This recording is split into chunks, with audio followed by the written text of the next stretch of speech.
Rozprávame sa s Jonou Gong, človekom, ktorý je zodpovedný za predaj, anglicky hovoriacou Číňankou, veľmi mladou slečnou. Trošku z jej histórie, bola veľmi talentované dievča, tak rodičia ju dali do školy už keď mala 5 rokov. Základnú školu skončila, keď mala 12 rokov a v 12 rokoch odišla študovať na strednú školu. Strednú školu skončila v 16 rokoch a vysokú školu skončila s tým, že mala polročnú prax vo fabrike v 20 rokoch.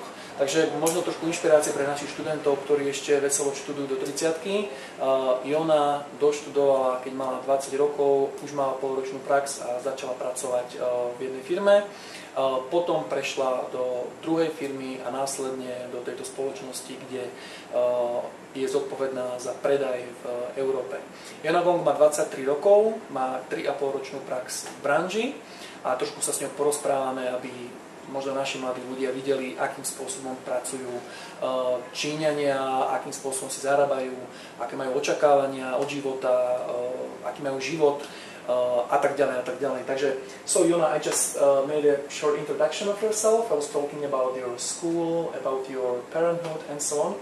And I think the most important question to start with is you're working in Guangzhou, but your hometown is in Hunan. Yes. Pracuje v Guangzhou, ale jej mesto, kde sa narodila, je v provincii Hunan. How do you live with the fact that you see your parents not very often? So how often do you see your parents? Usually I see my parents about one time a year, a few times a year. Vidí svojich rodičov iba raz do roka. It's very hard to see your parents like yes. Not that often. So do you miss them through the year? Is it hard for you, for a young girl? Of course I miss them very much, but you know, my life is full of work. Veľmi rodičia chýbajú, napriek tomu, že sa s ním stretáva len raz do roka. Musí sa teraz sústrediť na prácu a veškerý svoj voľný čas venuje práci. Okay, so you said you're concentrated on your work. Can you tell me something about your work? How long do you work? How many days a week? How many hours a day? Yes, I always start my work from 9 o'clock to 6. And we always have 6 work time a week. Jona pracuje od 9. do 6. do večera a pracuje 6 dní v týždni. Takže myslím, že pre našich 20-ročných študentov myslím si, že to je dosť náročné. What are your professional dreams? I mean, what are you trying to achieve in your work? My work. What I want to get from my work. My wisdom dream is to get my own house, but it is very, very hard to get. So I must work very hard. So maybe in your professional future, where do you see yourself in 2 years? Do you have any chance to raise in your work? Do you have any chance to become a manager? Of course. So what are the possibilities? I put my all heart on the work and learn all kinds of things and try to learn a lot of the things maybe I'm not very good at, but I'll try it. I'll try my best to do my work. Ja som sa spýtal, ako vidí svoju profesionálnu kariéru, kde sa vidí o 2 roky.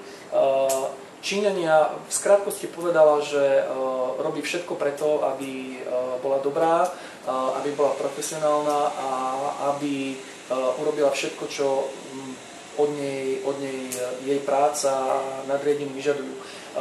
Jej odpovede, ako môžete vidieť, sú veľmi nešpecifické. Číňania sú v tomto absolútne striedmi, sú veľmi pokorní, veľmi ťažko sa od nich dostane informácia, že chcú byť manažérom, chcú zarábať veľké peniaze a podobne. Jednoducho na každú otázku typu ich profesionálna budúcnosť odpovedajú, že chcú pracovať tvrdo a chcú pracovať tak, aby sa vypracovali na úspešného človeka. Skúsime teda jednu otázku. How about your future with your family? I mean, do you plan to have any children, husband? In my personal opinion, I think it is too fast for me.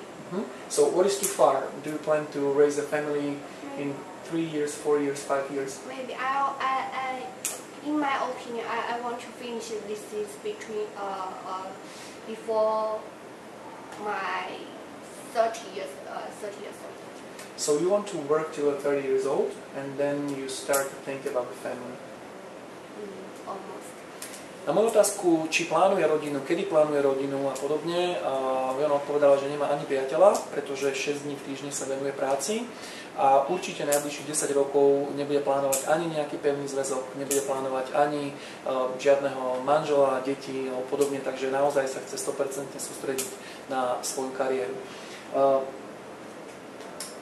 The European guys who came here, we are a little different. How do you think about the Western people? If you see a Western guy, what comes into your mind? I think the Western people, they are very, very friendly and gentle. Gentle. Yes, like you. Thank you. Spýtal som sa, ako vnímajú Európanov, ako vnímajú zahraničnú kultúru, pretože Číňania sú veľmi charakteristickí svojím veľmi príjemným prístupom k cudzincom. Jona povedala, že Európania na ňu vplývajú, že sú veľmi jemní a že sú also funny, veľmi zábavní a tak to sme radi, že nás vnímajú, že sme zábavní a že sme príjemní. How is it with traveling? Do you have any dreams with your travel? Do you plan to travel aboard China? Do you want to go to Europe or to USA? According to my situation, maybe I want to go to Yunnan province, you know, Yunnan. Yes. And Xichang? It's also in China, right? Yes. Okay, how about aboard China? Do you want to see the world? Of course, but the conditions limited. How limited? How to say, the working time is limited. I don't have much time to go travel. You know, I just have one long vacation, just the Spring Festival.